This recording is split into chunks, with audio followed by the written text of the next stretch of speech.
Multiversus is a platform fighter that held an open beta back in July of 2022, where it was a smash hit, died, was taken off store shelves, and is finally back for its full release. The hype around this game is high right now, but will it manage to stick? Or are those TikTok comments that appear under every new game gonna come true this time as well? Stick around to the end of the video because I've got an answer for that, but let me start off by saying that I like this game. I used to play a lot of Smash, and I had a really good time with Multiversus when it first came out. It feels impactful, there's a lot of funny moments that come out of it, it has LeBron in it, but the game never really stuck with me, and that is the word of the fucking day today. I am not sure if Multiversus is going to stick. It has a free-to-play format with everyone's favorite trinkets like a battle pass, 16 currencies, a bunch of FOMO and all that, so it's no surprise this thing's gonna be printing money for at least a little while, but I'm not sure it's gonna stand the test of time for a few reasons. Now, I don't think we've ever seen a development team take away a product from our hands and give it back after a full year. As of right now, there's a whole lot of people playing and checking out the game, but I feel like they're all gonna go away in a few weeks. I can't lie to you, even as a beacon of positivity who has never complained in his life, I've definitely heard more constructive feedback than praise for this title returning. Like, oh, this game is literally the exact same, or oh, they re-released the same game but slower, how cool. Stuff along those lines. You see, when Multiversus first came out, a lot of people, including other YouTubers and me, hits up, didn't realize it was a beta. We just thought it was a new fucking game. And the only reason it was taken away was because it died. No, seriously, there was a point in time where there was like 12 and a half people playing this game. So who is to say that this new full release will really be any different? We bet the full release of the game with 4 new characters, new maps, new skins, a PvE mode I'm never gonna play. It would be a disservice to say the game hasn't changed, but it would also be a lie to say that the stuff that they have released couldn't have been slowly tacked onto the original release of the game over time. And actually, that's what they were doing. They released characters during the original launch of Multiversus that most people didn't even fucking know about because the game had already fallen off by the time they released. Again, what evidence is there to show that this isn't just gonna repeat itself? I feel like unless you're already established as a gaming titan that's never going to fucking die ever, you're actually taking a big risk with live service. Having your game be free means a whole lot of players at the very beginning, but you run the risk of a lot of players leaving over time since all the cool stuff is behind paywalls, you know? Also,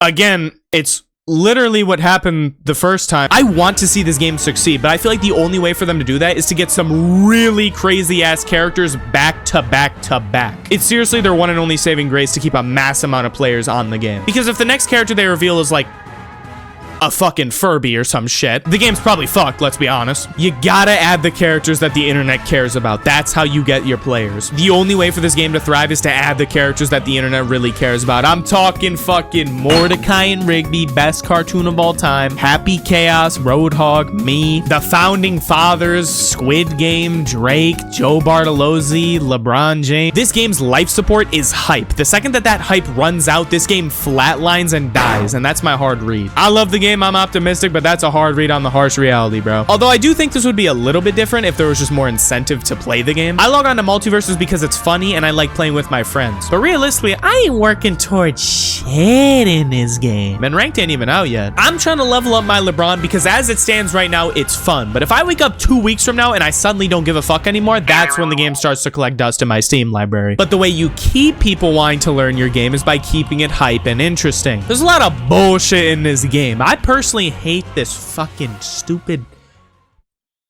Furby bitch. And some of the new stages they added are just complete ass because of the hazards. But I'm able to look past all those gripes because the game is just so fucking hype right now. If this shit mellows out 2 weeks from now and ain't nobody talking about Multiversus, do I look like I want to deal with this shit? Because I don't. And I won't. I think a lot of developers who put out products trying to be the next big titan of a game spend a lot of time thinking what makes our game fun, which is great, but they also need to spend time thinking, okay, why would someone want to play this 1 month after release, 2 months, 6 months, years after release? Because yes, FOMO is not enough. Because I fucking hate seeing good games drift off into obscurity. Multiversus is fucking fantastic, but trying to slot itself up at the peak of the mountain, oh, and believe me, this is not a mountain of fun. This is exclusively off of total players. By following the same format as all the rest of them, I don't know. I'm telling you, they put some real ass dudes in that game. They ain't gotta worry about nothing. Or they could just unrelease the game if it dies again. Because if you think about it, in conclusion, Multiversus has risen back from the dead via a mass amount of hype being injected straight into its bloodstream. But I fear that if the devs are not able to keep that ever-decreasing amount of hype high, the game will fall off rather quickly, evident by the fact that it already happened once in the past. I actually believe the developers are in a really tough spot right now. They have to do everything in their power to cling to this big honeymoon phase of relevance they found themselves in, or it is seriously all over for them. So go support the game, go give it a shot, though I can't say I can encourage you to go buy any battle passes or anything anything like that. I fucking hate live service, and I will stand by that. But if you want some free skins, you could always try to download some community-made mods. Just kidding. It actually breaks your game now, so don't do that. This video had very light editing because it was made in one day. Could you tell? No, you couldn't. Don't lie to me. Go follow my Twitch. I stream very often, talking about a bunch of random stuff, playing a bunch of different games, just like these videos. And tomorrow, it seems a very dandy fellow will be accompanying us on a fighting game that I really enjoy, so that will be fucking sick. Fix your posture, comb your hair, don't bite into any glow sticks, those taste bad, and ask your local developer to add your favorite hype character to Multiversus, because it just might save the game. Add me. Tell them to add me. Yup, put me in the game. I'm ready. Put me in the game. Put me in the game.